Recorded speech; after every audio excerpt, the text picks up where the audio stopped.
my desktop. All right. So this is the class we wanted to go into today. This notion of training high agency. And so this is a picture, I think Laura had found somewhere, it's me, hi, I'm the problem, it's me. And we thought this would be an appropriate class given what's happening in the market. There's layoffs and there's all kinds of other conversations. So that's kind of where we wanted to go. Should I jump into it or should I wait for a few people or? We're good. We've got Kwon, we've got Terry, we've got Brian. Brian, you're in one of our videos recently with the big cucumber. That's all I think of you now. It's with a 5-pound cucumber, not cucumber, zucchini that we sent you home with, a zucchini. And so, by the way, Megan and I would do most classes sitting side by side, but we decided we were in our Boston office last week. And because of the setup, we had to sit across and we realized we're just conversing more sitting this way. So we're totally trying this, see what happens. And what do you think, Terry? Terry is like, okay, we'll see how this goes. Yeah, you let us know. Give us some feedback after if you prefer this or you prefer side by side is typically how we operate, which is very much sort of if you think of a co-pilot, in the plane, you're both looking out and navigating together, and that's typically how we found the best way to work. But in this type of format, we found like we ended up just conversing with each other more this way. We had more fun. Totally by accident. So we thought we'll try this and see what happens. And so I was going to start off by telling you this random story of this individual last night. So we host a lot of events in our office, and last night was one to help the Venezuelan art community. And so it's a team of artists.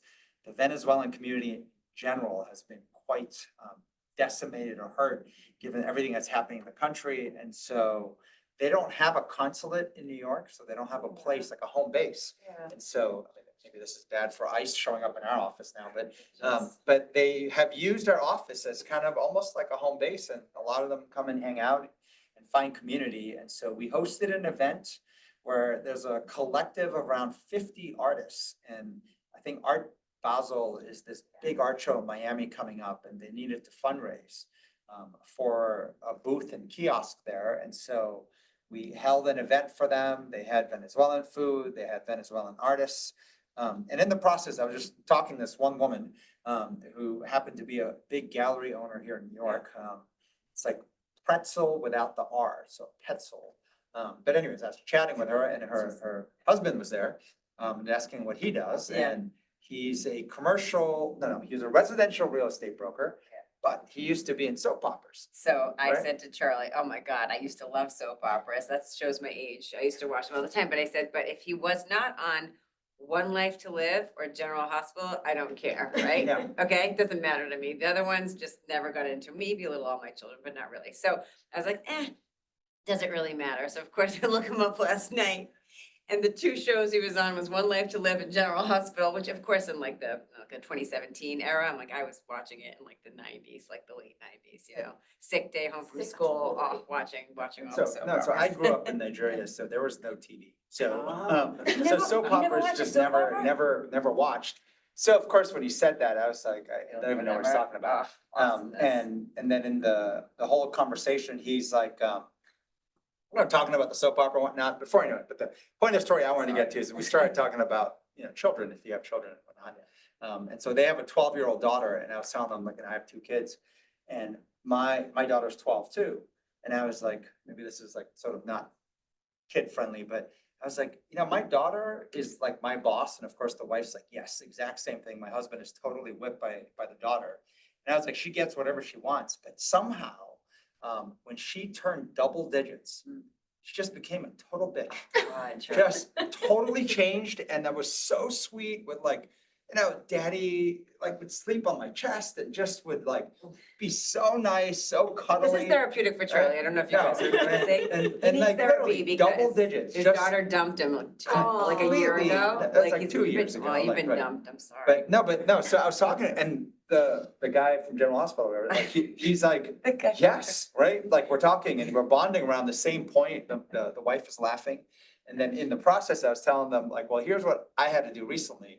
So my daughter's negotiating with me because she wants me to take her to this neighborhood in New Jersey for trick-or-treating because there's a lot more candy there. In New York City, it's like you get 1 piece of candy per visit.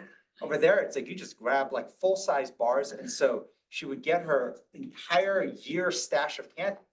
And, which is not very good for you, of course, but, so I'm telling her, I don't really want to go, you know, it's bad for you and stuff, so she starts negotiating. So how she got me to drive her, you know, tomorrow to go was she creates a coupon. It's like a punch card coupon of 25 hugs. And so every time she gives me a hug, you just, Actually. and so that's how I got suckered into now going and doing this. And somehow, like on the moment, at the heat of the moment, I just felt right for it. I was like, sure, done, deal done. And now I realize, as I told them and they started laughing at me, I was like, it's a really bad deal, but. I think it's a really good deal. I but think you complain all the time, you anyways. don't get enough. But so I have literally purchased 25 hugs and one of those punch card coupons, like when you go buy like, you know, like a latte, you go, after 25, you get one free. Well, it's like the same equivalent. Nonetheless. Vicky's saying she's very creative. She is very creative. But, you know, it can be totally evil and wicked. So putting that aside, we will go into this class all around 80s. So just really quick from last week, recap of what we taught last week. Let's see. We don't usually curse as much in here, but I have a potty mouth, so we just left this in. We're reciting what other people are saying. I'm assuming most of you have heard, if you're new to the class, David Goggins. If you haven't, he's a former Navy SEAL.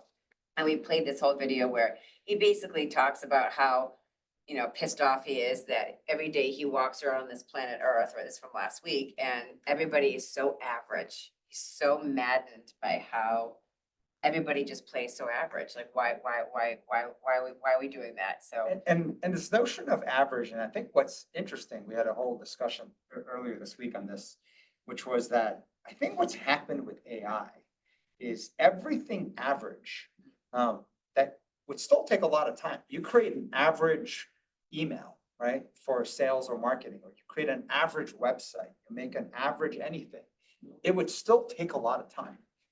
But now with AI, you can make average in less than 5 seconds. And so the notion of how average performance is actually getting replaced at such a rapid clip that average is no longer good enough. Where the bar used to be low performance starts at low performance. Now average performance is being replaced. So average performance is also low performance. And so we thought this David Goggins video was kind of appropriate of actually getting upset at average, at mediocre performance of anything. And we're talking a little bit about this parable of the elephant and the rider, and how it's a great way to think about when we want to do something. And we always talk about, like, you know, I want to get healthier, I want to go to the gym, or I want to, you know, not be average. It's very hard to control our own emotions and our own psyche and sort of intuition. And our rational side says, okay, I know what's good for me, I'll do it. And I've heard this message, I don't want to be average, but it's very difficult to do. And the key to succeeding in that is actually, rather than focus on willpower is one of the weakest muscles. Jim Lear years ago gave us this whole study and books on this, that willpower is such a weak muscle that as human beings, we deceive ourselves into believing that I can willpower my way into doing the right things. And what ends up happening is it never works because it's such a weak muscle. So willpower rarely works, but one way to think of it is the rational and logical brain of, like, I want to do something. Sometimes the best way to do it is to block the path of the wrong.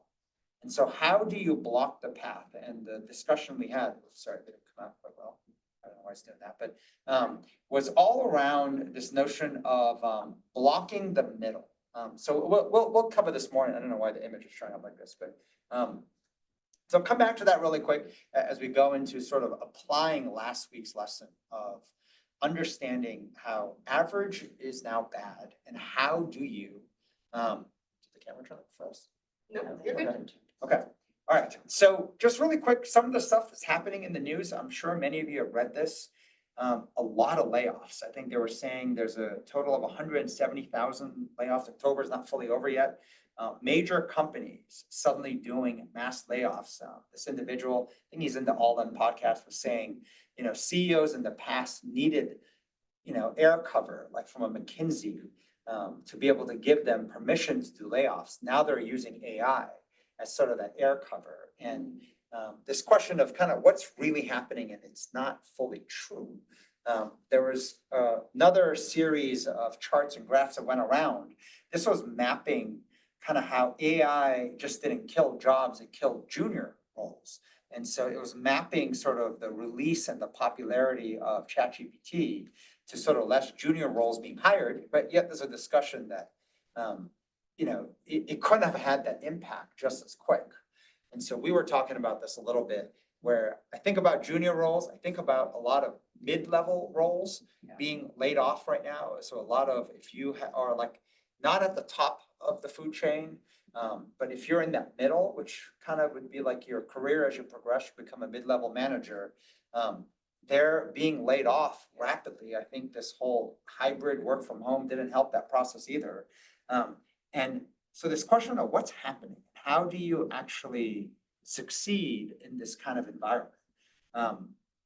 And the discussion we were having was around, when I think of junior hires, I think as a company, a junior hire is like the bench. Yeah.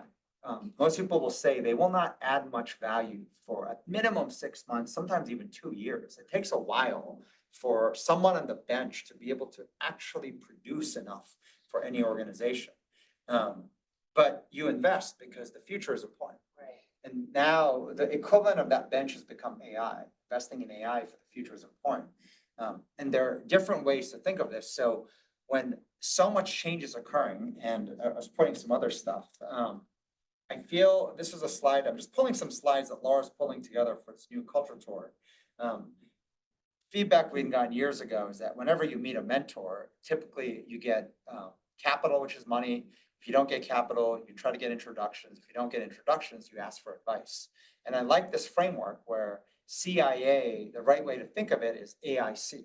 AIC in the sense of knowledge, advice, education is the single most important thing. And yet it's more important on a self level more than ever before. And this is kind of this whole high agency discussion we want to have. So I'll try to get to the. Before you go into it, Chris was asking, so just on the last page, what we were talking about the junior people. So what happens in the future if junior people can't make it to mid and above?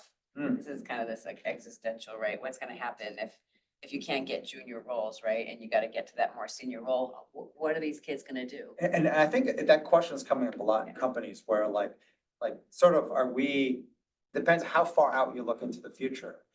The junior people need mentorship and experience, and with that experience, they eventually become middle, and then the middle eventually gets to the top. Right. But what happens if you're chopping off the bottom? Right. What happens? And you're chopping off the middle? And so the model seems to be broken, and everyone's sort of pushing towards AI is going to solve a lot of this. And we're going to propose, like I was thinking about the notion, I think us as individuals, as leaders, we are not like, when I think of the word anti, I think of anti-Christ or whatnot, and that's not it. But I think of us as like we're more pro-human, pro-people, than probably most organizations and groups out there. And there's a lot of information we've gathered that shows that the next 95 years, so it's 100 years, we're only 5 years into it. The next 95 years, technology will not be the top lever of succeeding. It's going to be people, it's going to be humans, but it's a completely different way to work. And I think we're operating in the old way, which is why all this information to me is built on the old way to work. And so that's where we want to get into. So just the reason I showed this is because what you know in your head as an individual can solve anything. And I think that statement is more true today than it ever was. That knowledge and a single individual as self can solve any problem faster than you ever could with the tools you have available. You're saying it's more true today because we have more tools available? Like you're saying it's more true today because we have more tools available to us? In the past, you just couldn't. You couldn't do something without having to have millions of dollars to spend to be able to then go and hire a consulting firm to give you analytics and data. Then you have to go and hire a design firm to go and design something. Then you have to hire an engineering firm to code it. Then you have to have like a marketing firm to help you. They're all the things that would take not only many different teams and steps and companies and organizations or departments can all be done by a single individual based on what you want to do. And so that shift is occurring so quickly.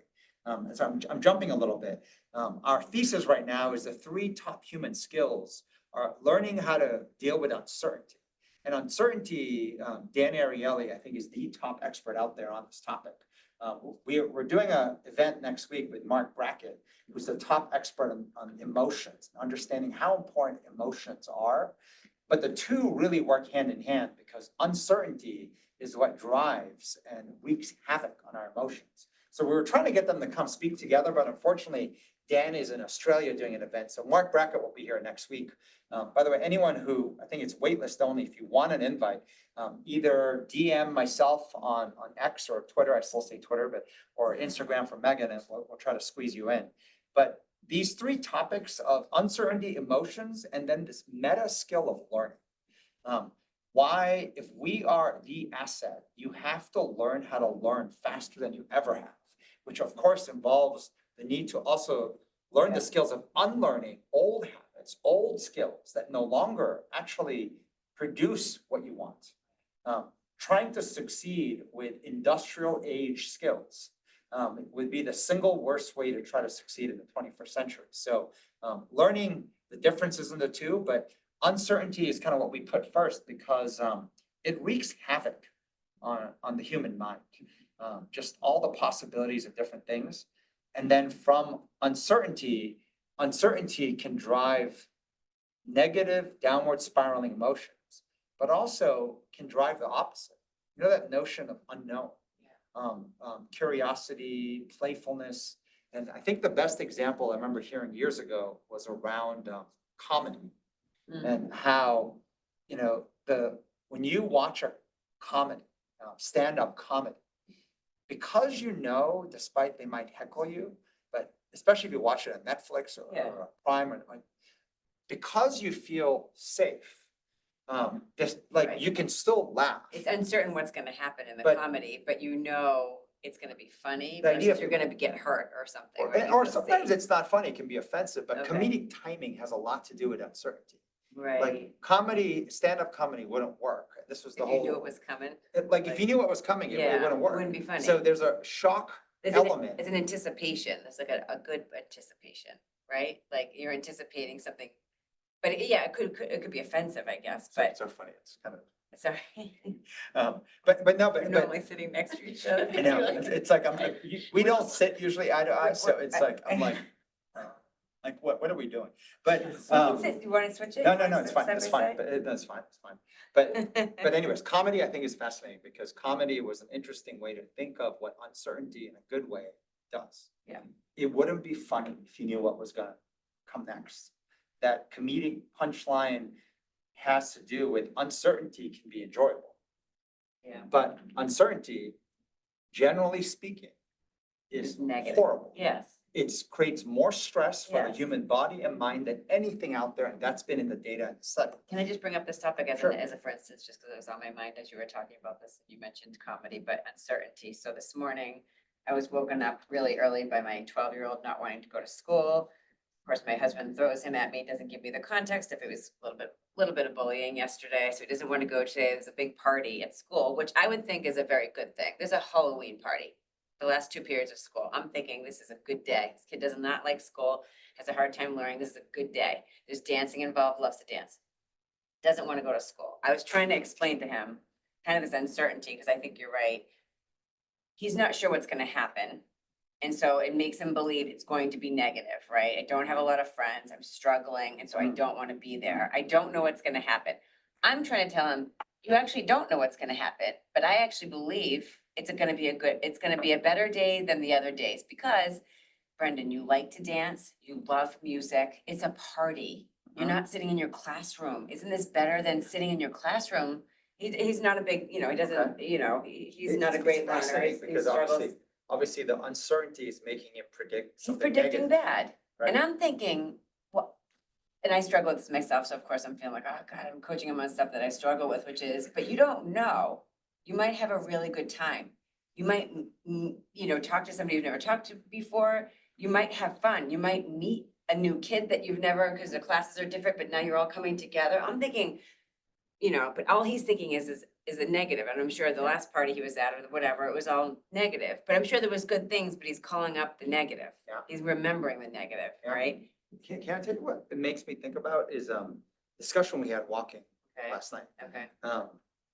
Where I think a typical thing to do when you hear that is you're being negative. Yes, Trying I'm to trying to convince them flip to it. be positive. Yeah, And the whole discussion we had was flipping this thing to instead focus on, okay, it's most likely gonna suck, mm-hmm. right? You know, this notion of uncertainty generally, Yeah, can lead to kind of not good things. right. As opposed to, you know what, you never know. It's not 50-50. Yeah, I was trying to say you never It's know. not 50-50 versus I would say, I'm just totally guessing. Yeah, 90% prediction that's probably gonna be accurate is gonna be really sucky for him. yeah, But yeah, flipping it to a game of, I wonder how strong, yeah. that's this true. notion of Yeah, testing your own strength, yeah. right? You stay This in it notion of, longer. I believe for a while that, this notion of before you can create, before you can innovate, you have to first test your chops on resilience. How strong are you? And this question of how strong are you? How much can you take? How much, you know, like, it's a notion of like, you know, whether I haven't slept, I'm Yeah. hungry, or, you know, I'm feeling in my head, like, how much can you take? Yeah, And I think this notion and the David Goggins thing we shared last week, human beings are way stronger than they think they are. And his whole point was when you think you're at your breaking point, whether it's like doing a physical exercise or whether Yeah. it's kind of like mentally and emotionally, I'm at my limit. yeah, I'm done. His point is at best, you're at 40%. I mean, Yeah. you can go 2.5 times more. You're at 40% at your best. And the discussion we had walking last Yeah. night was Well, physically, right? Physically, so I always say that to children, like, oh, like on a physical level, I'll know I could do more than I'm saying I can do. So right when I want to tap out, I'm like, and that's where you grow the most is actually when you push past that, like there's that extra that you're doing. But I believe that, yeah, like But I that, guess, but I'm saying like before you focus on pushing yeah, for more, yeah, it's realizing you can I take can more take pain. more pain, You yeah, can take more pain. Yeah. And the genuine Yeah. curiosity to explore, how much can I really take? like how much. How, Yeah. like I have Yeah. no energy left. Yeah, And this whole discussion that we had was, you know, I don't know how many steps per week you guys walk, but I think it's around 120,000 steps a week that would make around 50 miles, right? I'm picking 50 miles because I think this weekend is a New York Marathon, which is 2 marathons, right? yeah, that'd be like 2 marathons. It's like 52 miles-ish, so, yeah. right? And Jim Lear had always said this, that you come home at the end of the day and you're thinking, I'm dead, Yeah. right? I'm done. I can't do it more physically. I can't do more mentally. Yeah. Yet if you narrated the right story, you'd be surprised how much energy you can conjure up. Right there, when you're end of the day exhausted, you have the physical energy to walk 2 marathons back to back. That, if I get my math right, that's saying right, like tonight when you come home and you're exhausted and you walk in, Yeah, you're thinking, I'm done, I can't even move. If you had a narrative that was set in your head, it's like a lightning bolt that can give you the physical energy to walk 120,000 steps. Yeah. Like right there, straight, not like over a week, but just right it's there. a story you're telling yourself that makes you physically be able to do something that feels impossible, which is what's crazy, right? And I he's mean, saying it's not impossible. He's like, every human being has the ability to do it. Yeah. And then he did this exercise with us. It was like room full of like maybe 300-400 people. And we were having him speak and he was like saying, if I told you that every member of your family right now is at gunpoint and everyone will perish unless you walk 2 marathons back to back right now. Good. Every human being can muster up Right, you're energy right. to do it. And so it's saying how much of when we tap out is driven by how we narrate, right? Like yes, you know, and yes. Brendan's narrating, right? And that's Like, what I was saying, because I know that, right? Like in this work, right? I know, I was like, God, you're just being, yes, he's tapping out, right? And I know he could handle more. But so I guess it's a whole other conversation, but the coaching of it is to actually admit and agree and not try to convince somebody on the other side, which is no, like it is gonna suck. You're just looking for like how much you can handle. That's a hard thing but, for I mean, I can feel by your 12-year-old. tone. it's Yeah, like, he said it in a way that I'm like, yeah, that's core. So, But- you know, 12-year-old, how much suck can you handle? But I'm you saying know? before the 12, I always think if an adult I know. or a teacher doesn't believe it, you can't I teach it, know. right? That's the whole, the better me before better you, right? So this whole notion of, we're talking about, can you genuinely get curious about what is your breaking point? what is your limit in resiliency? And what pattern I've seen is those who are trying to find their limit, you know what you end up discovering? I'm not sure you'll ever find that limit. And that makes you genuinely curious about self-learning. Self-learning from a defensive standpoint of no matter how bad a situation arrives, either physically or mentally, just knowing like, like I'm not sure I'll find my breaking point, but I'm curious if this is it. That notion of just curiosity into your own level of resiliency is often enough to actually get you out of the downward spiral, which can then maybe move into sort of a stand-up comedy or the exploration of uncertainty that you can start to enjoy. So that's a whole topic and thought we could probably go into a different time. But just really quick before we go into the details of the class, Marc Brackett next week. If anyone's interested, I mean, we run some really cool events in New York City. If you DM either myself or Megan, we'll try to get you a seat in here. We have close to 300 people coming. We'll hear this book. It's a second book, Dealing with Feeling. So Marc Brackett runs I think it's Yale's Emotional Center. Emotional intelligence. Yes, so it's a pretty impressive group, 70 people that report into them. But I think he's the top individual, arguably in the world, researching this topic of human emotions and what happens and what to do with it. So he'll be talking about the latest research and what's showing up and how to deal with sort of, especially negative emotions. There was a whole write-up where it blew up, I think, on social media as well, people attacking him saying, are you saying to, like not acknowledge and suppress my negative emotion, which is not what he was saying. Right. He was saying you have to be able to see it, label it, acknowledge it, be aware of it. And that even bad emotions actually have a lot of power and a lot of signal. So we're talking about uncertainty. This is bad emotions. So we'll do some fun talk with him, Q&A, and then we'll pair it with some amazing food and just really cool people meeting in person. And this is sort of the day of so many Zoom and online events. So if you're in New York City, we're right in Chelsea, so please reach out. And then the month after, so Giving Tuesday, it happens at our first Thursday. So the first Thursday of every month, we host a very large event. Think around 300 people in person coming into our New York office. And we will underwrite just the notion of building community. And I'll talk a little bit about why we're kind of even doing this. But Giving Thursday, and we ran a charity poker tournament, I think it was April this year. Incredibly, it's amazing when you give people the excuse to have some fun yourself, and you could win half the pool, Yes. but the other half goes to charity. So it's like, wait, for a good cause, I can pursue my own greed.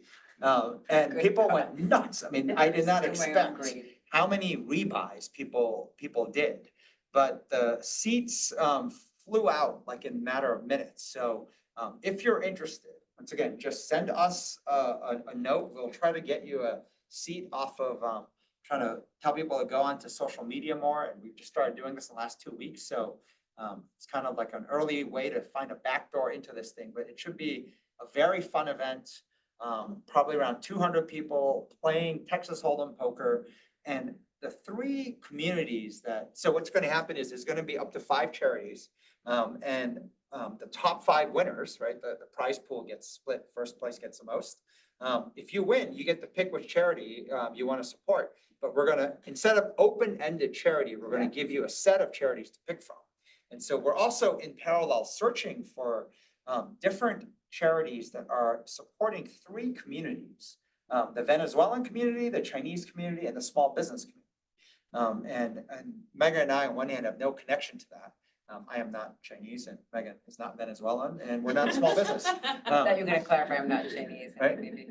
But, No, Megan is not a very Chinese name, but yes. but yeah, so these are the 3 communities that we really want to support right now. All are going through different challenges in different ways in the world. So we thought this would be a great opportunity, right? For Giving, the Thursday after Giving Tuesday, to do a charitable. Oh, we're getting little hearts. Oh my God, it's like so, Zoom. I got so hearts up there's several things that will happen. Fantastic. We're gonna, obviously, it's amazing how people get so into this charity poker tournament. And so the winnings will get donated, but we're asking each of the charities to come up with some silent auction item. Yeah. And so the MC who like helps run the poker tournament, this guy, I've known him for years. He's so good. It's really I good. mean, like, it's like everyone rebuys and whatnot. So we're gonna ask him in the kind of halftime before the final rebuy to help sort of auction the 5 different charities, each putting a silent auction item. So raise more funds that way. We'll have people donate as well. So bring awareness to these nonprofits while doing good and having fun in the holidays. So we think, you know, December is such a donate to nonprofits Giving Tuesday. We thought a fun twist on it while finding in-person, you know, like community and banter and food. We always do amazing food. And it connects to leadership because you have to learn to be patient, but also take risk. No? Oh, yeah, I mean, isn't that's that true. kind of the main thing? Yes. It does teach you a lot about yourself, poker, right? I mean, Kathy, you did really well last time too, right? To stay in it you need patience, but then to win, you need to take risk, right? So. Yeah. So I don't think we Yeah. started putting out the seats as of yet, right, Not the yet. reserve, but they will. But if you want a seat ahead of time, again, just either DM me or Megan and we'll get you on. So I wanted to talk about this really quick. I just saw this right before this class. It was totally a different topic. It was Brian Chesky from Airbnb talking about how two-sided markets or marketplaces are very difficult to build. And this is something that we know because Perks at Work, which is where this class is coming through, is a two-sided market that took us years to build. It's a 31-year-old business. And I think it took us close to somewhere between 5 and 10 years before it really took off. Yeah. And two-sided markets tends to have that where they're very difficult to build, but once built, they're very defensible. And the reason I brought this up was less about Perks at Work, but I was thinking about our community we built in New York. And we hosted this event last night and this Venezuelan artist community, and it's like not that great an event. And I felt bad because we run an event every Thursday since September 2021. Every Thursday we set up, I mean, literally, it's like going to church, but every Thursday we underwrite building an event so that we can meet great people and bring them together in person. And so the act of doing that, first I saw that, wow, you build an expertise, anything you do a lot of. But our events, I mean, we have had in excess of 10,000 unique individuals physically here for an event at our offices, which is kind of a large number.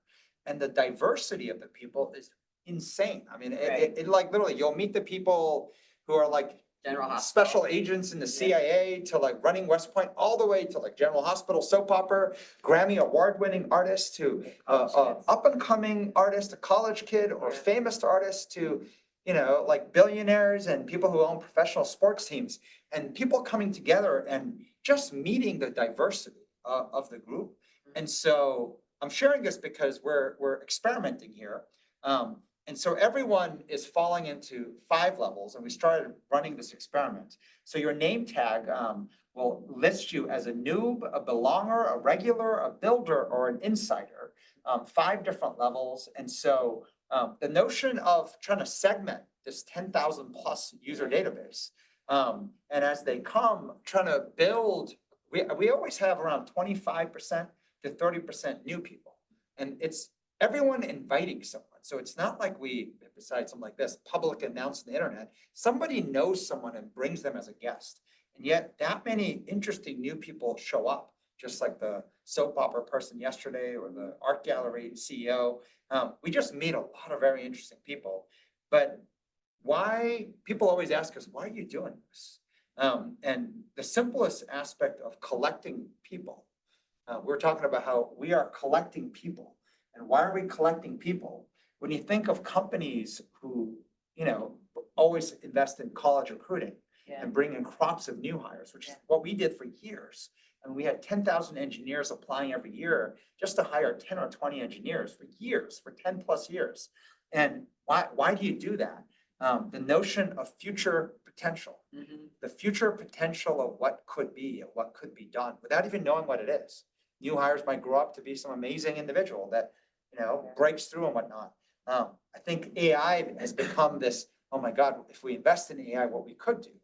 Our belief is that what happened since COVID, work from home, hybrid work, and then the few companies doing full, like even in real life, in person, office work.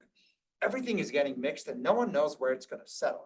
But what we found was collaborations, we believe, are the future. Collaborations are two complete strangers who have no same company interests, but like someone, so want to help. The notion of like, I really want to help you, and I might lose sleep even over the weekend on your challenge and problem, and I have ideas on how I can help you, and another person doing that back for you. We believe is how you might be able to solve problems in the world. So this notion of bringing the right people together. So in doing that, we're trying to set tiers and levels where, on one hand, at the noob level, it's very inclusive. Everyone is going to be able to come at least once. And many people will be able to come 2 or more times to our events. And once again, we don't charge for it. We're underwriting the whole thing. So it's an amazing experience with not only food and drinks and entertainment and learning and meeting amazing people, but as you go to the very top, it does get a rigorous exclusive selection process where we're trying to identify those who can help us build this whole community together, collect the right people. So anyways, I throw this out kind of connected to that new hires and whatnot, but maybe we'll jump into the actual class, which I don't know time is. 11:38. All right, sorry. Took way too much time. So, Back to okay, so me. Hi, I'm the problem. Okay. Me, I'm the problem. And so I want to start off by bringing up this write-up that traveled a lot. He was the head of AI for Tesla. Can't say his first name. I think he's Andrej or something. Yeah. Karpathy. Probably saying his name wrong, but I'll read to you kind of what he tweeted, and it traveled, and it's very in line with other discussions we had. So it was around the fact that agency is greater than intelligence. He was saying, I had this intuitively wrong for decades.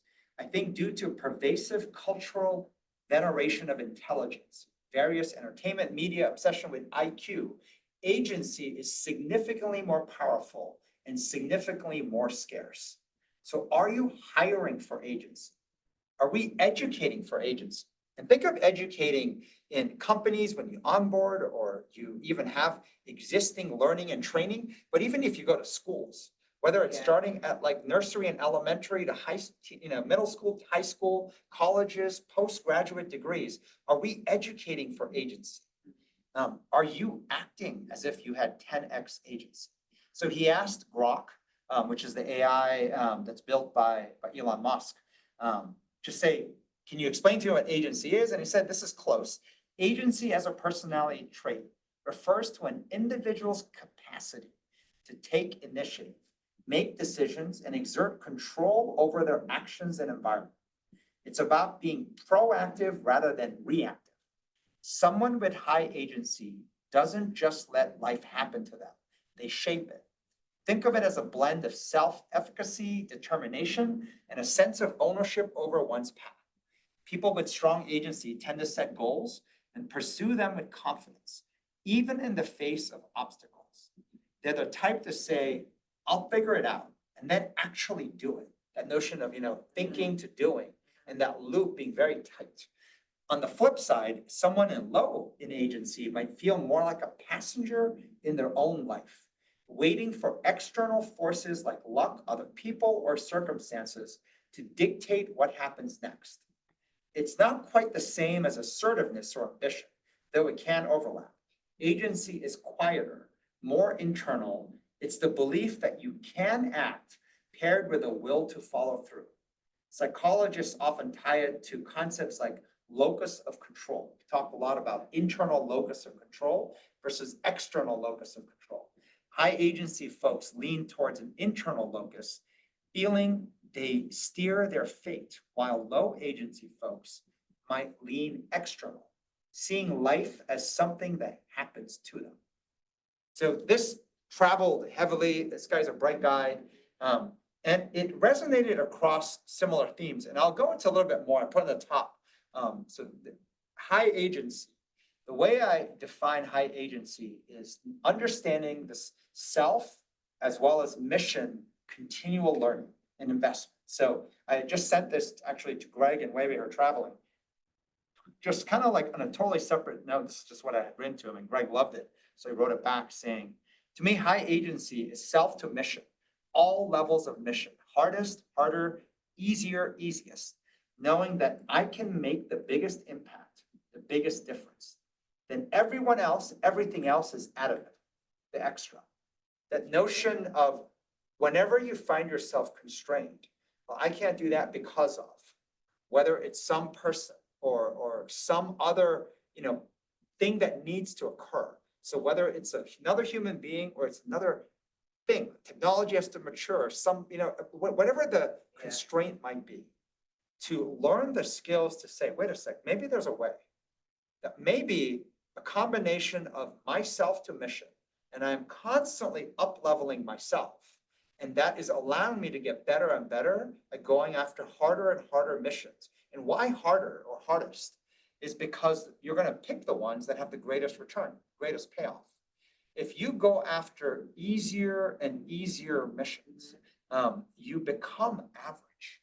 Like we rise always to the level of challenge that we choose to do.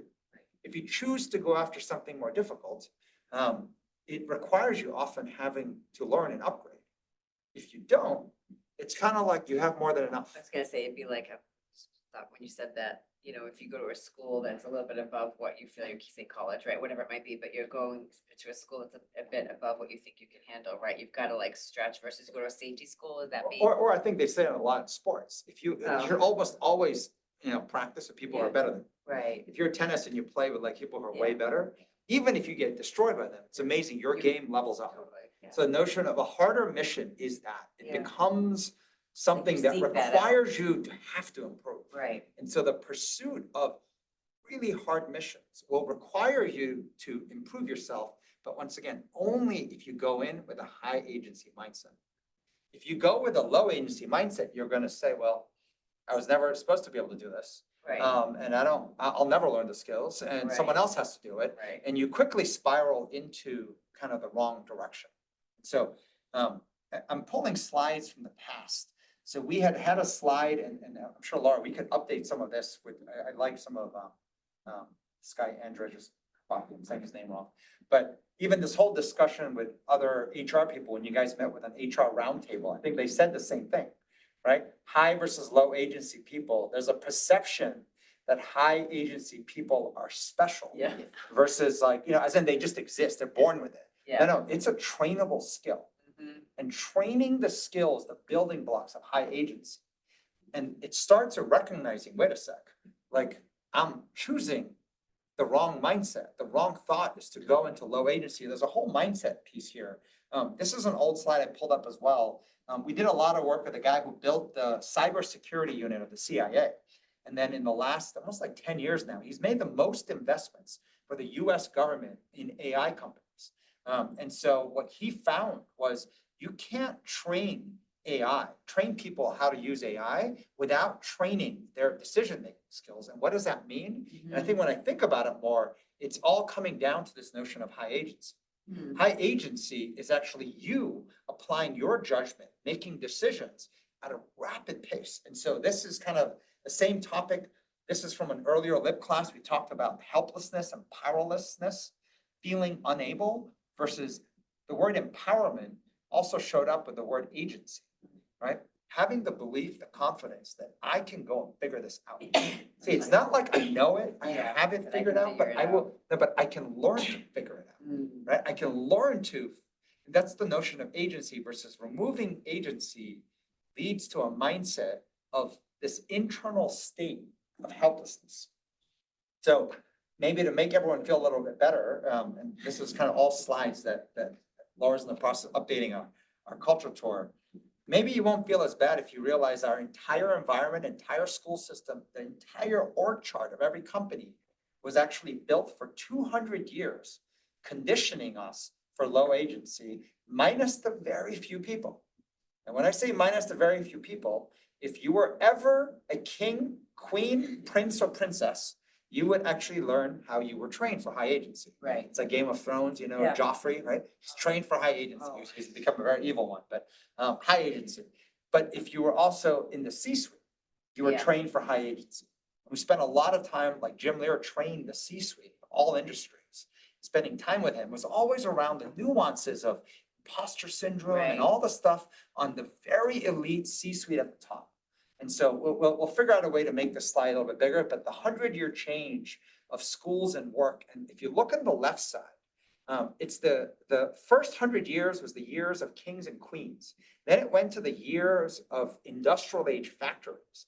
If you think of what both environments were looking to produce, they were looking to produce low agency human beings. I mean, a king did not want followers, right? Or subjects to the king who had a ton of agency saying, you know what, I could be better than you at being king or queen. No, you wanted people to be loyal and follow.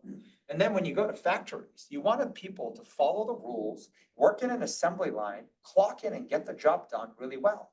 And that notion of low agency work, also associated with just low agency mindset, low agency routine, training, and high agency was reserved for the very few 100 years for kings and queens only, right? Or the next kings and queens, the bench, be prince and princess, or the C-suite, CEO, CFO, CMO, I mean, CTO, just very few people. Versus here we are now in a totally different world. And if you look in history, this change occurs every 100 years, and it occurs around the 20% mark into the new century. So 1920 was a big marker of change. 2020, according to history, should have been that marker of change, and COVID occurring just happened to be coincidence. But since COVID occurred and we became addicted to news and even just so much more online and information, and then goes the disinformation, and now the mass reproduction of volumes of content through AI of all sorts, the need for your own judgment, your own agency becomes even more important. And yet this is not trained right now. And so next week we're running a leadership academy primarily focused for 2 full days. We're bringing around 20 leaders in from all different industries, and we'll spend time going through training them on this exact topic of high agency. So, and some slides, I'm kind of pulling slides from some of the stuff Laura was doing. And you know, a question that's hard to answer, pick a hard topic, the hardest thing you're working on, and answer, what are you trying to do? What do you want to do? And a lot of times, the harder it is, it's hard to explain.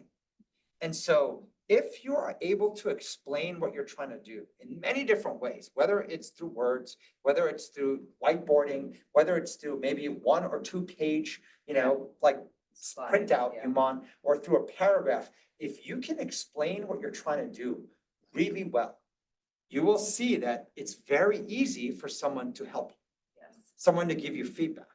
But oftentimes people are bad at explaining, and a lot of times on the other side, people want to just sound smart in giving feedback, or actually want to make you not feel bad. So you've got a whole bunch of mediocre discussions going on. Coming back to the David Goggins, average sucks, right? How do we break out of average and go to the highest tier of trying to explain succinctly what you're trying to do, and then as a result of it, getting someone to then respond to you in their own reaction. And we've shared this before in earlier leadership and practice classes. We call it visceral drafting, which is the top, and then visceral reaction. So visceral drafting, visceral reacting. And that's the predominant skill that's going to be trained next week. So going back to human reskilling, I think I shared this before. This was a picture from Daniel Kahneman, who won the Nobel Prize 23 years ago, around the faulty nature of human judgment, human intuition. And yet, this is way before uncertainty skyrocketed, way before AI even came about. And so what Kahneman proved was the faulty nature of human intuition, human judgment. When people say, don't speak so fast. Right. Think about more. Think before you speak, right? That's the most common And so phrase. that's what got trained. Right. Yet this was all before AI changed. You want to look up something factually, AI is going to give you the answer in seconds. And so there's no need to have a little who's smarter IQ test of who can recall a metric or recall some historical analysis better or faster, more accurately. You cannot compete against AI. And so the faulty nature is what he won the Nobel Prize for. But what he never got to was the trainable nature of system one, of human judgment. And so this is where I just put this together really quick. If you think of what happened, logical, and people say slow down, right? Logical thinking was all about going slow, and it's in the world of certainty. But now AI has made it that it's not slow. You know, if you ever go read something, you can summarize an entire book in 5 seconds. Versus like people would say, read it, think about it, digest, and then come up with your bullet points or topics. Now it can be done like that. So right. anything that has been written can be analyzed super fast. So slow disappeared. And anything that has certainty, AI is taking over. And this was a chart, I think our team had put together.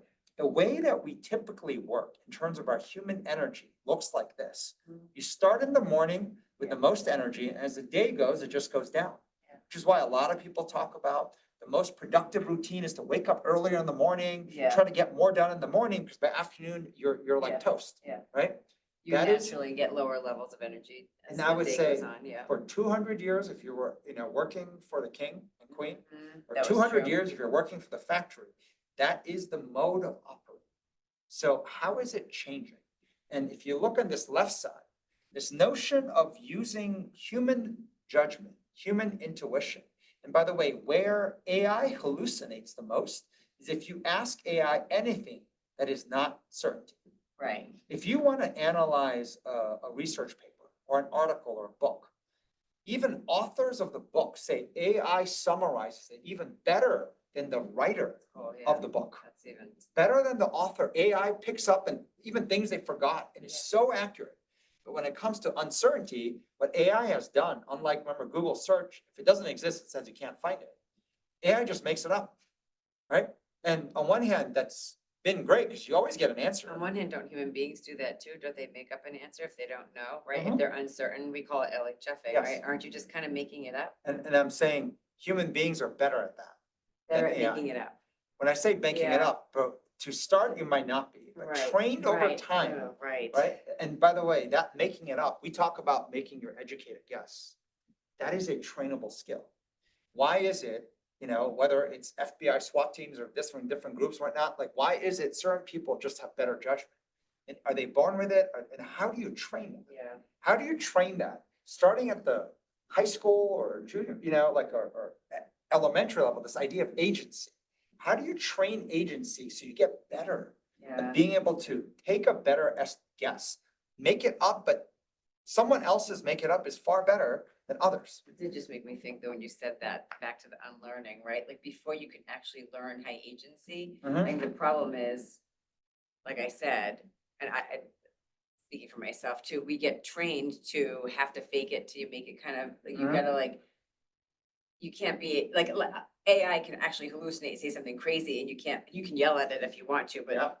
I think we as like human beings, we just learn to say the thing that's gonna make us look better, say the thing that makes us look smarter, say the thing that gets us past this meeting that's more difficult, and then I'm gonna go look at it later, work on it on my own. I feel like it's all the ego protection stuff, right? But I guess when I think about the fake it till you make it Yeah. and whatnot, most of it, optics, trying Yeah. to sound smart, Yeah. look good, Is tied to the low comes- agency. comes from the low Yeah. agency world, right? Very few actually make it to the C-suite. And Right, so it's about usually tenure, right. like length of service. Yes, The right. longer you stay in a role, as long as you just keep moving up the progression, you will end up in a high enough salary. Not anymore. They're going Right, through it, not and literally, anymore. they're just mass Right, firing it's people crazy. in this It's middle crazy. tier who have invested 10, 20 years in an organization and boom, you're just being cut. Like that notion of faking it and stuff is vastly different than, you know what? I don't have the skills now, Right. but I believe I can learn it. Mhm. I don't consider that faking. No, that's not faking it at all. I'm saying Faking it before- is, I'll never learn it, but I'm gonna pretend I know it, right? And I learn the optics of convincing everyone else that either I have the skills or of course I'm trying to learn. Right, That's faking it. right. That belongs in the industrial age. The new Right. skill, high agency is saying, hey, I don't know this, but I'm gonna learn it. Yeah. And I can learn it and I'm gonna go at it every day.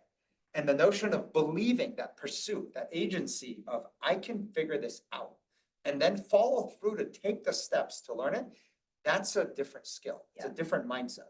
It's yes, it's interesting because Charlie, you had said before, you said, we're trained for low agency work, right, on the school, on the slide here, and you said, and low agency mindsets also will come from like low, I think you had said something like, routines. Like our routines were set up for low agency, Yes. right? Are you gonna get to Yeah, that? so- Yeah, so this is so back I'm to the gonna get to that. routines, right. High agency is different. And this notion of when you innovate, when you create, when you deal with uncertainty, it's like stand-up comedy. You don't know what's coming next, Yeah, right? Imagine instead of looking at it as a horror movie, I don't know what's coming next. And so haunted right. houses in Halloween, Yeah. scary as shit, Yeah. especially if they surprise you, right? right. And the notion, I remember You years usually ago. don't get scared like- if you're not surprised. You can walk like- through and be gross stuff, but you're not like terrified until they And jump yet, out. good and haunted grab houses, you. like, I mean, there are people like, and They- they're dressed in complete, like, full, like, Right, but darkness. they can be They're- scary when you see them, but unless they jump at you or touch you or something Oh, yeah, that no, freaks and you they out. do. The best They haunted do. houses, I'm they saying I do. wouldn't be scared unless they jump at you and do something weird. My point being, your mindset of uncertainty as a haunted house, right? And maybe Yeah. instead of a haunted house, it's just late night walking through some really scary place, Yeah. right? That Yeah, kind of yeah, uncertainty Yeah. versus when you start to see uncertainty as stand-up comedy, I right? see. I might get So haunted entertained, house versus right? I'm comedy. seeing something I did not expect. Oh my Yeah. God, that made me laugh. That I didn't expect. And I'm saying this only, I'm not asking everyone to go into dark alleys and start to think of it as stand-up comedy, because that's not it. Mhm. But you can Mhm. see it's a completely mindset. different mindset to Totally. look at uncertainty as something that's exciting, Mhm. that is unpredictable, exciting, could be funny, but could be learning, interesting. But to do that, human energy cannot operate like we did in the production mode, like factory. High energy in the morning, low energy by later on. How do you oscillate that energy? So you have multiple peaks in the course of a day. You have multiple bottoms in the course of the day. And so what does that look like? And so I have an analogy here that I think might help. But just really quick, the notion of the new human skill, creativity, innovation, breakthrough thinking, original thinking will come from learning a completely different set of routines. One is speed matters. The minute you slow down, it's almost like your Yeah. brain just flips a switch and now you're using your logical brain. The minute you slow down, you're now analyzing and thinking through what the right answer should be. You're trying to recollect something. And before you know it, you've already flipped. And so speed and training people to think, act, and move with speed is something that we've seen in training Olympic athletes, we've seen in other fields. And speed, which is why visceral drafting, which is what are you trying to do? And then visceral reacting, even like when you hear someone, it's not like you have to answer their question, but what you said made me think of this. Yes. Visceral reacting. And this notion of off memory. What's interesting about if you want to train human judgment, as in high agency, you have to train it, no computers, no phones, no documents. This is much harder than you think. Oh my God. We're so addicted to have to look up something all the time. I think there's a book, I can't remember which one it was it Extended Mind, or there was another book we have here, all talking about the minute you have to open up a computer and even click, I think it is. you will Extended lose your Mind. thought. Yeah. You will lose that original thinking. So learning to hold that impulse we have, almost like an addictive itch to try to pull up and Google search or ChatGPT or go open a file, but to off memory, push through and see what comes out. And once you do that, you can always then go and check it through Google searching ChatGPT or opening up a document or checking your old emails. But this notion of speed and off memory. And so this team will be going through 2 full days of exercises on this. I was interesting. I was saying to Charlie this week that I think it's fascinating as we were talking about this need for oscillation. I don't have my notes somewhere, but I had said, if you actually don't need oscillations in your day, if you don't need, I mean, obviously everybody takes a bathroom break, right? But if you don't need certain oscillations, whether it might be, something physical or something, whatever that oscillation might be, if you don't need them and you can just slog through at your desk on your computer, you're actually not doing any kind of creative and inventive work. Like you're not really training, you're not really training the speed, judgment. You're actually doing the work that AI is taking over. I think that's a hard thing to read, That right? notion of just like, If you can get through your day, like the energy, right? If you could just get through your day and you could feel like complete crap when you come in and just find a way. I'm sure that's what my son Brendan is doing today, is just finding a way to get through the day. If you can do that just without needing any of these extra things, or, talk something out, or, I can shove that down and still operate, or I can, yeah, it's like you have to kind of know if you can just sit at your desk all day, and you can, like, I could sit, if I'm gonna be at my computer, I could spend it 9 to 5, right? If you did Sure. 9 to 5, I could sit at my computer, get through the day feeling crappy and on low energy. I could be looking stuff up. I could be making things. Yeah. I could be PowerPointing. I could be editing things. I can just Mhm. be producing. As you say it, like, for those of you who love the movie Matrix, with Neo and whatnot, I don't think you've seen it, but the whole notion Some of of it. I could human never get through the beings, whole right? movie, In the sorry. movie, by the way, the power the machine world needs is off human beings. So the human beings are the batteries. And so there's a giant room, a huge room with every human being with tubes in them. You're just plugged into the system and they're just sucking like energy they need for their world, It's a little right? creepy. It's a little creepy, but, Right, and so then Neo what- like Wait, pulls so out the what's the point tube of and that? Like, it's human but- energy is the thing? It's that's what everyone- work is. We are Right, literally plugged in, yeah, right? And just being plowing through. And right. now what's happening with, what was that? Plugged into the matrix. Plugged into the matrix. And what AI is saying is, you know what? You don't even need that, right? You don't even need that human being plugged in, right? Cranking out Excel sheets and cranking out Right. PowerPoints and, writing up little documents. You don't even need that anymore. And Right. company CEOs are like, wow, right? Wow, I was yeah. reading an article this morning how companies are trading off human salary to buy more GPU chips, right? So to invest in more computing power, they're like, we'll fire 10,000 people and buy the equivalent money we saved in like hardware and data center capacity. It's Yeah. like the Matrix, but instead of human beings now, they're just being replaced with chips, right? And saying, so is that where we're going? And we're saying, we don't believe so at all. We think there's a massive shift in is this mindset of understanding. We are so used to working with human energy on the right here, production mode. But we got to go to the left. And what does it mean? So let me give you a quick analogy, which I think might help. So this is a picture of just fish. When you go to, if you ever go fishing in the ocean and you see what they call the ocean boiling, which is fish like this going crazy, huge fish are coming to eat the little bait fish. But I wanted to use fishing as an analogy for those of you who like fishing. So if you fish in the ocean, there's low tide and high tide. Yes. And we were researching this. I didn't realize it's moving all the time, right? And there's a little window that they call slack tide. And slack tide, actually, I didn't realize is shorter than it is. But in the reality of when I fished, it feels like slack tide is like a really long window. Like, how long do you think it was? Like, so I Hours? think tides change every 12 hours. So I thought slack tide was maybe like 10 hours. Oh, of the 12. wow. Because there's a window when the tide actually changes. If you ever go to a beach, when you see Yeah, you like, can see it. like low tide, Yes. and it's low tide, it just stays low for a while. Although it's moving But a it's little bit, always it's always moving. moving, but it Yeah. stays but there's a window where it changes really fast, right? You've ever been at a beach where suddenly it's like, Yeah, no. you have to of move your course, towels, move it's your coming towels. up, right? Yes, yeah. But then once it comes up, it kind of stays Yeah. roughly there. Right. And so there's a window when the tide moves the fastest. And the rule in fishing is that you only catch big fish when the tide is moving that fast.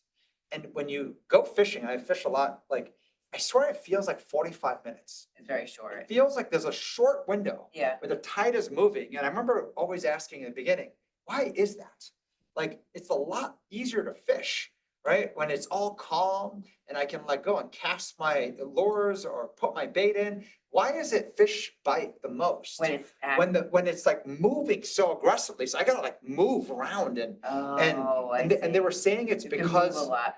when the water is moving like that, the bait fish, as in the little fish, have to move, right? So think about if it's high tide, Right. they're all hiding in little nooks and corners, but the water's about to go out. They'll die unless they get out of their hiding spot and then they follow the water. Right. So when they're coming out, the big fish are coming out to eat the bait fish. So the big fish follow the little fish. In the same way, when the tide is now coming in from low tide, there's all this new ground to go into. And so all the little fish move, and as they move, the big fish come. So what feels like around 45 minutes is where like just all the activity happens, right in that window. And so this notion of thinking about the ocean and the energy the ocean is producing at its craziest changeover, where then the little fish go and the big fish follows. If you want to fish, you usually want to catch big fish. When we do work, it's the same thing. We work on little things, but of course we want to make success in the big thing, kind of like catching big fish. Yeah. And oftentimes the little things is what generates the energy to get to big things, but that occurs when there's energy movement. Mhm. So taking that same analogy of fishing, thinking of when we oscillate, this window of oscillating at the top versus the bottom is where the most creativity, the most human innovation, breakthrough thinking will occur. And so when you think about at the top, when you have to expend energy, and we're going to run the team through a series of exercises, including, like we were learning through the top legal lawyers in the world, of how they use like strength training, lifting heavy weights to break through on legal cases they're stuck in. And this notion of how do you pair even physical activity where right in that trying to get to the peak and then the few steps after, right in that window on the top is where you have to expend the most energy, and in it, both physically and mentally, is where the breakthrough occurs. It's counterintuitive that you have to spend, we talked last week about energy 8, 9, 10 level to be able to have that breakthrough. But then the flip side is what's interesting. On the flip side, when we have to have a difficult conversation, something's not going well, and needing to like break open and expose the ugliness of it. In the process of doing that, you have to expend a ton of energy, whether it's actually getting sad or whether it's getting angry. And the notion of as you hit rock bottom in it and you come up in that window, just like when the tides are moving, when all the energy in the ocean is where the biggest breakthrough thinking will occur. So in these two oscillations is how you find flow in creating and thinking. And so to recognize, if I can generate that, more of those windows in the course of a day, I have a higher chance of actually succeeding as a human being, as opposed to being in the matrix, plugged in, and just being harvested for your mediocre work. And this went into last week's class about good and bad energy, and how do you block the path, the elephant's path of the middle? How do you see mediocre energy as a no, or what I call noise, and that signal as in insights occur best at 8, 9, 10. But sometimes after you spend 8, 9, 10, your body will naturally oscillate to having no energy. Right. And so the best signals will show up on these extremes. And so how do I learn to oscillate into higher degrees of 8, 9, 10 energy? Then I move to 0, 1, 2, and kind of like fishing. When that energy is moving is when the greatest creativities occur. But how we're so trained to kind of stay in the middle. Yeah, we are. That's right. And we're just trained to stay in the middle and be in And the middle. so we're going to run through this in a lot of detail next week with 20 leaders in different industries. And we'll share some of the interesting things that come out. We shared the week before, Jim Lear gave us this notion of PEMS. If you think of human energy, physically, emotionally, mentally, and spiritually being the act of helping other people, how you have 4 different ways to lever up your energy. And sometimes, and the most important element, and this is why Marc Brackett, emotional energy is the most important. That is the new human skill. Intuition, human judgment, high agency belongs on emotional above all else.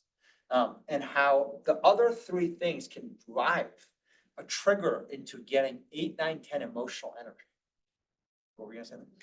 Oh, so you're just saying the physical, spiritual, mental can drive higher emotional energy. I had thought of that actually, but that spiritual, when we talked about it last week, I had written down even the visceral reaction to someone else's, whatever they might need, helping others, right? Like I'm thinking, I had written this down last week, so I don't know if this fits here, but like spiritual is helping others. It doesn't mean you have to go out and do a charitable event or do something like huge. It's saying, even if somebody comes to you saying, I'm struggling with this is what I'm working on. If you give them like honest, true, visceral reaction. I didn't know why the thought went to come back to Brendan from the beginning. Yeah. We always think that we're down on our luck. Right. Whether it's I have no friends or Right. like I'm Somebody miserable, worse off. there's always somebody worse off. And the act of helping them is what gives you perspective. Yes. Gives you perspective that, wait, I'm not as down and out as I thought. Yeah. And I made a difference because relative to them, my cup is overflowing. Right. And so the act of me being able to overflow and fill their cup, Like fully engage in them. Yeah. it not only is a great feeling and of just Mhm. helping someone, but it reminds me, wait, I have more in my cup. Right. And that notion I said in the beginning of resiliency and defense, that we think our cup is always empty. Yeah. It's always empty. I have no energy. I've no cash. I have no this. I have no time. We think our cup is empty. You know what it made me think of? Sorry, it's just like, oh yeah, the other day, and I thought about it after Brendan left. He actually did go to school, but whatever. But I don't think he's going to the party, but that's a whole other thing. So I said, I was thinking like, God, this week I had perspective struggle with my son is that there's another little girl that had a meltdown in his class, like a complete meltdown. Like he called it the crash out. I guess that's the new phrase for just having a, Yes. I don't know what it's called, but he's like, she crashed out, and I guess it was really bad. Like she was having a really, like she was saying some pretty awful stuff. She had a really, like, just really bad, he was looking at me like I think he felt bad. He didn't know what to do. And I'm sure a lot of times it's like, And honestly, in that's- that moment, just so you know, in that moment, I felt grateful it wasn't him, because he has a lot of bad days. So I Yes. was like, oh God, I'm so glad that wasn't my son. You know what I mean? so can But you if he had actually gone in today thinking I gotta help her but you in some didn't way, get, or like so be there for her, maybe at the party she has nobody to hang out with, maybe, you know? So totally different topic we were gonna run in. No, this is good. Sorry, it's made me feel like, it's like that feeling of like, that would have been great coaching advice next time. Except can I tell you, like, it's never too late. It's never too late. Yeah, You that's know- true. you know And the notion he's of- gonna struggle tomorrow No, too, so but, it's like, you know, so the class that. so optimistic, he's gonna struggle again. No, but the class I had initially titled was this notion of timing. And how Yeah. we always think of perfect timing. And so right now you're describing what Yeah. perfect timing would have been. Right, In that moment, if he went and he, like, yeah, but this notion of perfect timing is an illusion. It doesn't Mhm. exist. We touch it by Mhm. accident Mhm. sometimes. yeah, So I think of timing is always gonna either be too early or too late. right. And so this Don't do notion it, yeah. of like when we think it's too late, it never is too late. So recognizing perfect is not where we actually are at.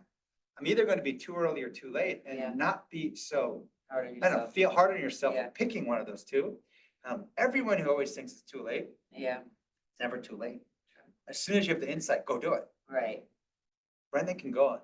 I mean, talk about she needs a friend, Now she needs a friend. Play date, No, I know, right? I know. And invite and like, I mean, Yeah, and she needs a friend. that might be the very thing that helps him, Yeah, right? that's true. It's true. We did work with people in AA, right? Whether it's for drugs or alcohol, all kinds of addictions. And the very last step was always about mentoring and helping the newest entrant coming in. Yeah. There's Always always somebody yeah. worse off. Right. And the act of actually adding value to them is literally your cup flowing into their cup. And then you see that you made a difference. And it has this dual element of, wow, I helped someone. But then it reminds you, wait, my cup wasn't as empty as I thought. And that notion can be the very thing that makes you say, I want to fill my cup up more. Because then I can spill over into other people's cups even more. Right, And that notion of better me to better you, right. and that cycle, like how to get there and launch into that. Maybe some questions and. Did you bring your battery, by the way? You know what I realized is this new light thing drained my battery. Can I use yours? Take this. Thank you. So, got it, just so I can continue the conversation. I haven't looked at the chat. Do you guys want to just go ahead and unmute if you have a question? In the chat or, Oh, you can sorry if I unmute. brought that down. No, wait, why is No, it? it's why- in the real I'm zone. sorry, I but you think- know, it's in the real zone. Yeah. Oh, is that the new phrase the No, young I kids just- are saying, 30-somethings are saying? Hi, it's Monica. Can I ask a question? Go ahead. Perfect. And oh, now you can't see me. Sorry about that. I don't know what's going on. And I like what you were saying, Charlie, between the connection between the energy, which was last class, and also finding that self to mission. But in that sense, my question goes more when you're in the lower part of the energy side, like as you said, like most people are, we have been trained for low, right? So how do you identify, I mean, from low, how do you kind of jump as a frogger into the high energy and avoid the middle where you can Yes. get stuck, right? So, Monica, this is an excellent question. So we had this discussion. To actually go into the low, it requires a significant amount of human energy. Meaning like when something bad is happening, we tend to believe, okay, don't think about it, ignore it, the whole suppression, right? That if I think about it, I will get so depressed and we believe we might just unravel, like kind of, I'll become a vegetable. They may have to Yeah. put me in a coma. Like, it's like, that we believe we're that weak. And the reality is not true. We are way stronger, kind of Jim Lear's level of 2 marathons back to back, end of the day, right? So to be able to say, okay, this also takes energy. Going into depth with another human being on something bad that's happening requires you to find 8, 9, 10 energy to go into it. And if you push and push, and you'll know when you're at the other side, once you're past rock bottom. And everyone always stops thinking, I hit rock bottom. No, you'll know when you hit rock bottom because you will be on the other side. You will see that 8, 9, 10, you push, you will get to a place where there's no more 8, 9, 10. And that's how you know any inflection at that rock bottom. And so the best methodology that we have found was this method we called LBR. Remember the whole bring it to light? Then you take a break and then you have to revisit. And so often bring it to light means do not go light, right? It means like shining a flashlight, like you go at as aggressively, there's no taking turns. It's just going and putting every difficult thing on the table that you have, everything you can think of, right? Boom. And you have to pour and spend the energy and you need the other person to match it. The worst is when someone is spending 8, 9, 10 energy and another human being does somewhere between 3 and 7. That is probably one of the most condescending, worst things there is, and find a way to cut that out. Because when you do that, it makes you feel like you're a hothead or you're being irrational and being a child. And they're being this adult versus I would say you're being high agency and they're playing factory worker, optics low agency. So how do you get that person to break out of their, mediocre factory kind of control and get them to spend energy with you? And when 2 human beings spend 8, 9, 10 energy, even on a difficult topic, when you get past the bottom, and sometimes it's so difficult, you might have to go yell, scream, whatever it is, take a bathroom break, quick break. It's sometimes really fast. When you come back, don't think I don't want to do that, go back at it.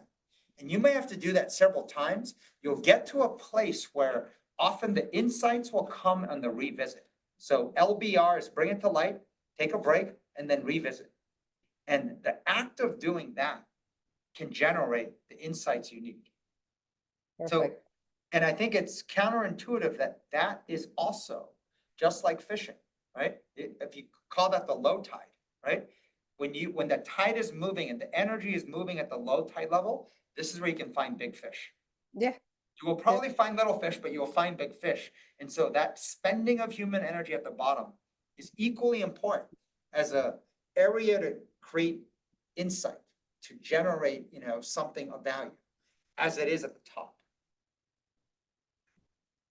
Great insight. Thank you for that. And I think one key element is what you said. We tend to avoid being in the low energy because Yes. if you, in my opinion, in my experience, like if you don't have someone else that can help you view that, maybe you go really, really, really low and maybe get lost in that part. So it's So the only nuance I would correct, Monica, is this. I feel low agency thinking is always feeling like if I don't have somebody else versus no, it's about me. So I am gonna go 8, 9, 10 on the low. And then whoever I'm talking to, I am gonna generate 8, 9, 10 out of them because I'm not gonna let them get away. As in block the elephant's path of that mediocre energy. And so you might have to shop around until you find that person. You might have to, and it doesn't have to always be the same person. No. The point is, this is the whole part about the human skill. It's a contact sport. You have to find somebody that you can actually have real on real discussion with. And when they're in the arena with you, even more effective. Meaning like, I'm not saying like a therapist or someone who a paid coach can't help do it. Of course they can. It's better than nobody. But there's a part where when someone's in it with you, the stakes are as high for them. It is the most effective contact sport in trying to figure out innovation, breakthrough thinking versus like, it can be maddening in my view when you have someone who has no skin in the game in your issue and is able to calmly listen to you and in that condescending, consultative way, repeat back what I'm hearing you say to try to help calm you down, to tame emotions. Like that does not help as much as people think it does. Yeah. I believe that is what leads to a never-ending, like simmering of issues, and it never resolves. Like high agency, self-directed learning and figuring these things out require to go, like driven by yourself, 8, 9, 10 spending of energy into the issue, resolve it, and keep doing it. And at some point, you'll realize, okay, actually, oddly, that's where some of my big ideas come out of. And it's not as bad as I thought. Where I thought it would end my relationship, it would end my thinking and my reputation, you'll find it's not true. Yeah. Hard. No. I think I just need to like interiorize that more for sure. But rep it, as in go fishing Yeah. in the low tide. Yeah. That I think is the greatest way to explain it. Go fishing in the low tide. Great. Thank you. Anybody else? I don't know in the chat or even you guys in the room. What thoughts come to mind? Some visceral practice. Already going logical? Just noticed, yeah, is there anybody, you guys, I know, whatever, I was just thinking, but I think it's a little bit different than what you were just talking about with Monica, but it got me thinking a little bit about how this, like, I'm sorry, I'm trying to figure out the example. I'm trying to figure out an example, because I think with Brendan is a different situation this morning, but like literally, Mark was like, God, I thought you were gonna be kind to him and coddle him a little bit, motherly, whatever. I'm like, I thought you wanted me to be the heavy. So I went heavy, and then I realized what happened yesterday at school. I didn't realize that. So then I was like, then I backtracked. I was just thinking like, it's like the idea of like empathy versus like a push, like, yeah, I don't know what I'm trying to say, like when you kind of can taunt somebody into, hey, you can do better than this, like versus, I'm trying to think of like a scenario. So like, say, I'm making this up right now, but say, Charlie, you come in and you just have like a bunch of stuff you want to vent. You're having a bad day. You're like, this is annoying me. That's upsetting me. That's whatever. When so to match your energy there, sometimes I feel like I don't want to pour salt into something that you already, but I might start pouring salt into it and be frustrated on something. Like I can add to your frustration and be like, I agree. And then this and this and this and this. Okay. Is that the high energy? Or I is guess it I look like, at it as, why is that so bad? it's No, not. but what I'm saying is, Yeah. but it's implying that it's bad. As opposed to sometimes like you can get through a problem faster. If you I just, mean, everyone just pours in and then before you know it, you're like, okay, I'm kind of done with that issue. And you'll see when someone Right. else wants to re-bring it up and pour more salt you're into like, it, I'm you're kind like, of already done with that. I'm done kind with of past topic. that. Okay. Most of us stay Yeah. in that 3 to 7 mediocre energy on most things. Yeah. So we're never quite done. We've never Yes. quite explored it.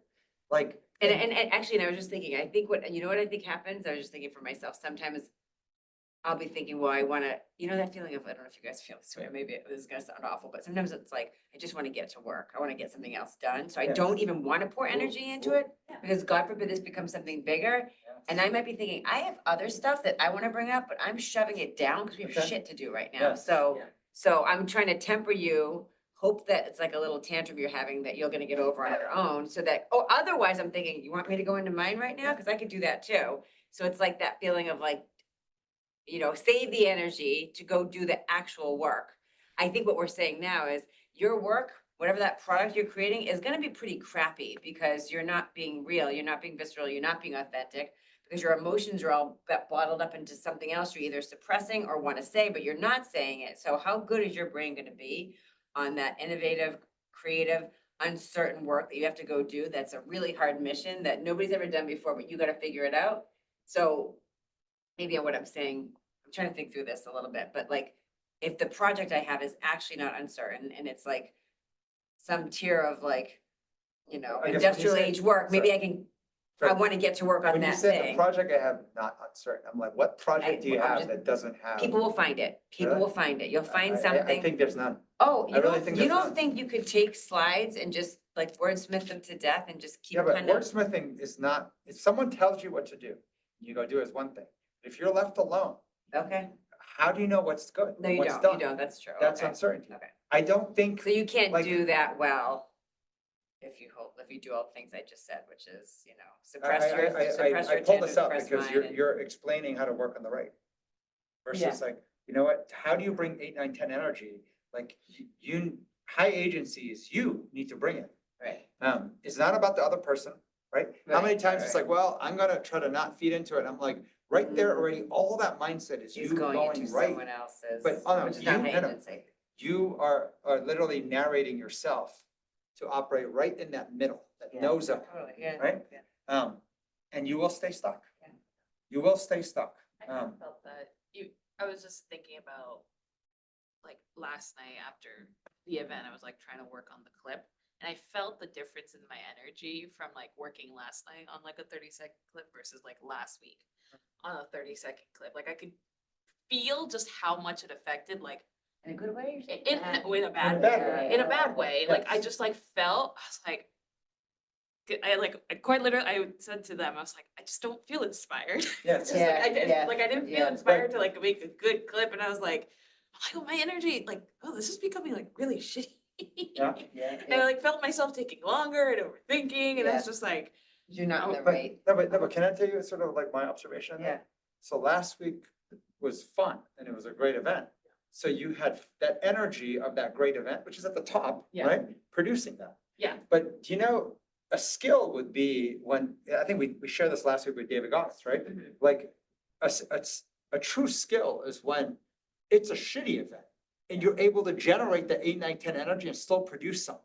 yeah, And to be curious, saying, okay, so when it's great, of course, I'm gonna be able to make a great little social media clip. But when it's bad, can I self-generate? If not, like, look up my own score. yeah. That was hard, but still pushing yourself to do it. And then you'll see over time, as you have other bad events, of course they'll happen. Yeah. You'll be like, wait, like, I've done this before and I can still create, I can create better. And this Yeah. notion of like, and then you can try again today, right? Yeah. There's a part where it's amazing where even this whole thing with, you know, when you said empathy versus a push, right? You know, the whole thing with Yeah. Brendan, like, yeah. it's amazing how Heavy much, versus empathy, yeah, like, we talked a lot about the idea of second arrow. yeah, It's amazing how much of the mental spiral is you second arrowing yourself, right? Like, you know, this notion of what happened this morning, is it really that bad? no, I Everyone know, will forget it, I know, except you're not. yeah, And you're like replaying it as if Yeah. versus perfect doesn't exist. yeah. So the fact that you didn't do the right thing this morning Mm-hmm, does not mean anything except that that's life. right, But then as soon as you figure out what the right thing is, you can go fire. yeah, And that's the Yeah. high agency skill you need. Yeah. Like you're feeling like, oh my God, I was so low energy last night. I struggled to make the clip. As soon as you realize that, wait, that's the skill.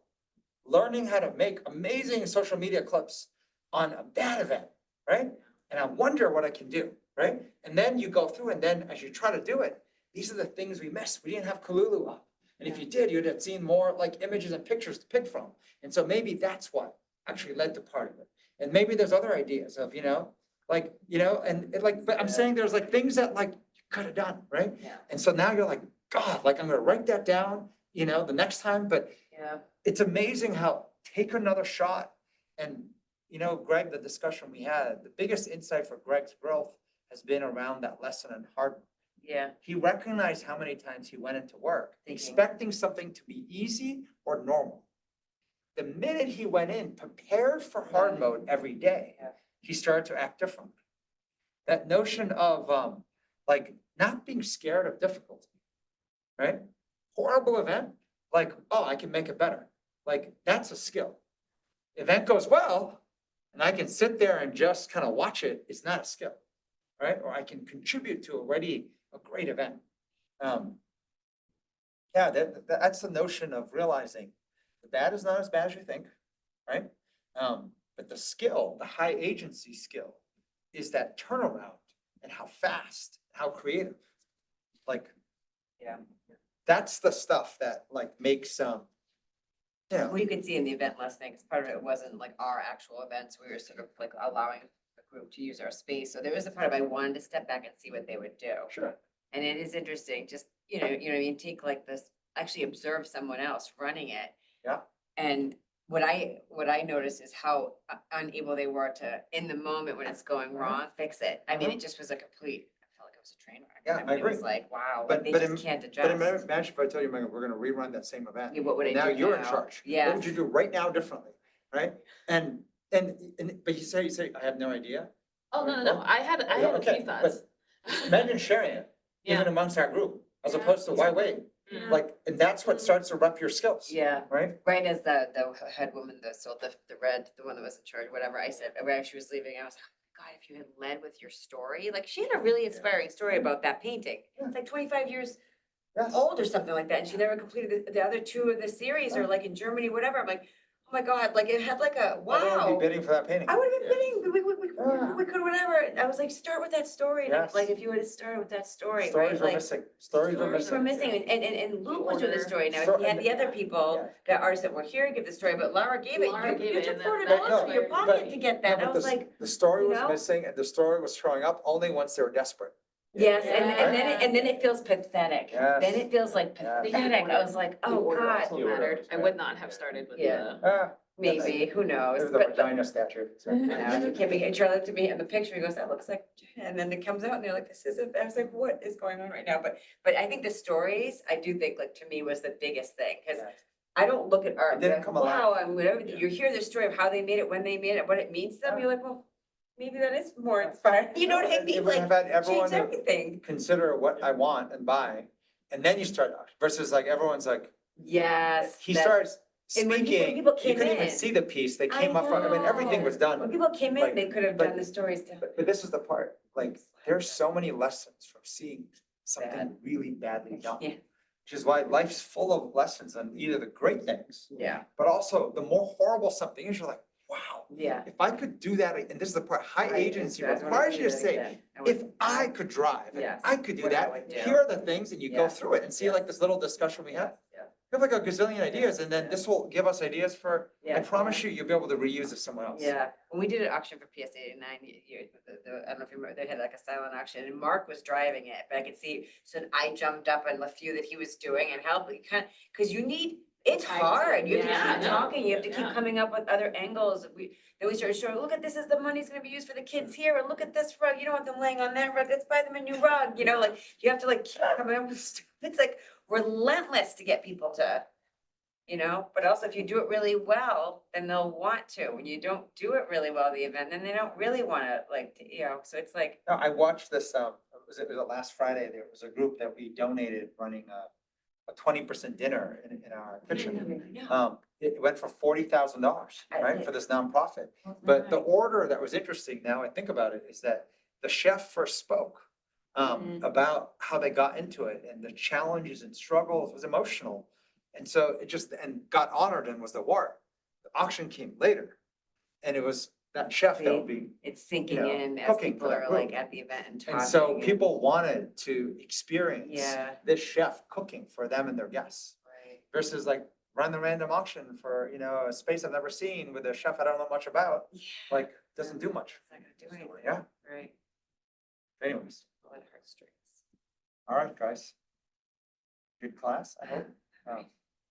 Can't tell if this format is better or not, but it's different. The parts where it felt more Oh, wait. tense and awkward and. Yeah, maybe, I can't Sorry, what were you tell, gonna yeah, say? no, there's different things, I What can't were you tell. about to say? No, oh, Kwong had a question in Oh, here, I didn't know Kwong, if you go ahead. wanted to get to it, I'm just, Kwong, I'm ask. sorry, I hadn't, or maybe it's not a question, it's a comment. Oh, I just have a comment on like what on your slide you say like going off by memory, and I think I just relate to one of the book I was reading on stolen focus, and he was saying like a lot of the time we are distracted by technology and then we never really focus on something. And for me, I relate to my work is that sometimes I get stuck on a problem and I try to like look up like what other people do, like what are the solution out there. And it's a practice for me to like just make like assume that all I have in my brain is or like have, is that what would I do? It's just like, I don't know. It's more of like self versus of like looking for others for solutions. Yeah. It's funny, Kwang, you said that, because I have this in my notes, that, we all need reps of doing this for longer. So it's so funny because Right. last week you guys were in Boston. We spent a lot of time, coaching Greg and Weiwei, right? And, no computers, no, just talking, right? And walls and whiteboard. And it was so funny because there's one slide I made for Lip and Greg was like, and I said, the only reason I made that is because we took the train and we happened to be in the quiet car, which we never are, which means Charlie and I weren't allowed to talk. Never happens. And I tell you, we never sit in the quiet car. So I was like, oh my God, we really had a hard time talking because you kind of have to whisper. So then you can't really be as visceral. As a result of that, it was probably the most time I've spent on a computer. I'm not even kidding. And I don't even remember how long. And I made remember the thing I created, the downward spiral? Yeah, but I'm saying this says no computer, but yes. But- No, I know, it's not, but sorry, my only point was I spent probably less than 5% of my time. Yes, yes. Like less than 5%. Yes. And this idea that we think we're doing work when we're on a computer. Yes, that's what We think we're doing work when we're reading a document, right? Right. And that's not true. That feels like And what work this is. notion of off memory means, how about if you take this other view, which is everything you need to know, you already know. Right, Now create. now go create. Create and solve the problem. And Yeah, it's gonna be like a drug addict. You're not gonna be able to stay off your computer or your phone or the document. And so you might have to even practice timers or just approximate timers. Can I go 15 minutes? And I bet you most of you can't even go 15 minutes. Like probably checking your phone, like 15 minutes. I bet you can't even do it, right? And then try an hour. addiction. Whew. Yeah, I mean, Yeah. you might need to take a shot of something if they go for an hour. I know. Like, and I'm not talking about Like social getting the time shakes. where you're talking to someone. I'm talking about trying to do work, We're trying to do work. right? Literally, do not touch your phone, right? Hey, get the shakes. Like, You're like, holy yeah. crap, I can't keep looking at you and talking to Now, you. I was thinking we should connect with that author. Is it Nir Undistractable? Eyal? Yeah. Oh, no, Remember he spoke, there's a guy here though that came through Creative Mornings that did the where Oh, we're that- distractible. no, but Yeah. there's an author, I think he's in Singapore, like he spoke in Koa a while back. Yeah, that was. Yeah, I forget But his like, name. it was all around, being undistractable. That's Like, an area. Yeah. how we have gotten so used to being distracted. Like every, little bubble, the ping, getting alerts, like there's news, this, that, like just, we're just, the whole system is built to try to take your Take your attention. attention away. And so how do you train this other muscle that we have now almost lost, right? That I bet you it's challenging even for 15 minutes Yeah. to not touch computer, phone, or read some document and stay in the work, right? It's gonna be harder than you think. I think Angela Duckworth, she's the grit person. Yeah. She recently did a big commencement speech that was like all about put your phones away, put this stuff away. It was like a whole, Okay. it like blew up. Yeah, but I feel like, Ariana Huffington does the let the phone sleep in the other Right, room and all that stuff too. Yeah. And I'm like, okay, like I buy some of that. It's like, kind of that, but I don't think they're talking about visceral drafting, visceral reacting as in doing it without looking up something. It's more just You- that. It's more like do have a attention, bad- it's attention. yeah, Like, phones people say, have a oh, bad it's stealing your rap, but- attention or. Right. No, and- focus, and- we'll call it whatever you want, yeah.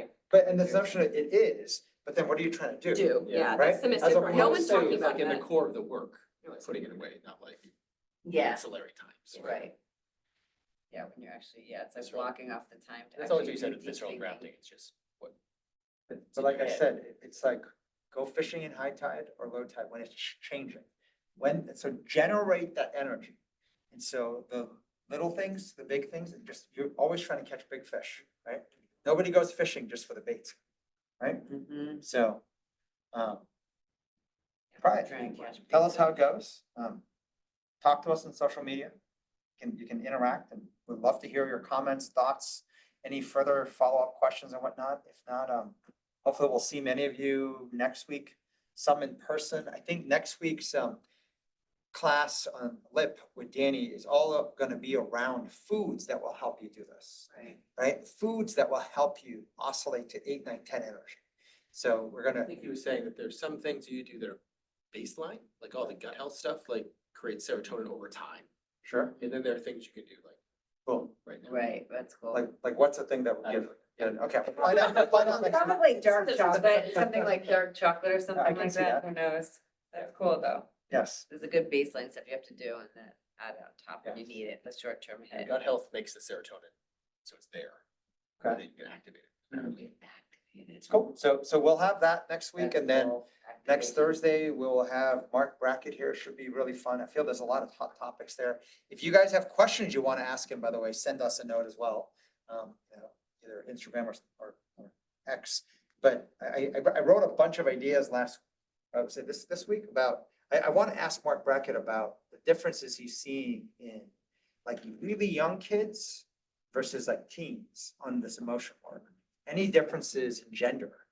Any differences when you look at adults? And he may not have had much work in the adult side. Trying to understand kind of this connection between high agency and being able to tame your emotions, of course, and then use your emotions to generate high agency. Because to me, generating 8, 9, 10 energy of that PEMS framework, emotion is the single most important. So maybe when we do the art exercise, we'll try to use the art to actually get people to generate the E on the canvas. So that's possible. What Just came to mind brainstorm. when you say that, though? Sorry. we can talk What? about- What just came to mind when you said that, like because in the PEMS framework, you said emotional, tame my mind, and generating courage. So I guess when I think about on the E for emotion, Yeah. what visuals come to mind when you think about the opposite of taming your emotion, right? So as in I'm spiraling, I'm scared shitless, right? Like it's when I feel most inferior, like what stuff comes to mind, right? Like your horror movies that like you're pulling back from past experience. Okay. Because those are the things that make you unable to tame your Yeah, emotions. they have a good Right, so I one, want to yeah. know what Yeah. your nightmares are in that sense, Yeah, right? yeah. And you have to paint it oil and canvas. And then there's the flip side. When you think of the emotions, Like, what stories generate the emotions of like, when I think of the courageous me, when I think about the playful, when I think about like navigating really difficult stuff and succeeding, right? It's like when people say, oh my God, I can't believe you made it through that. Or, oh my God, I can't believe, I really thought you lost everything. And then you, like, what happened? Like, what shows up? What memories?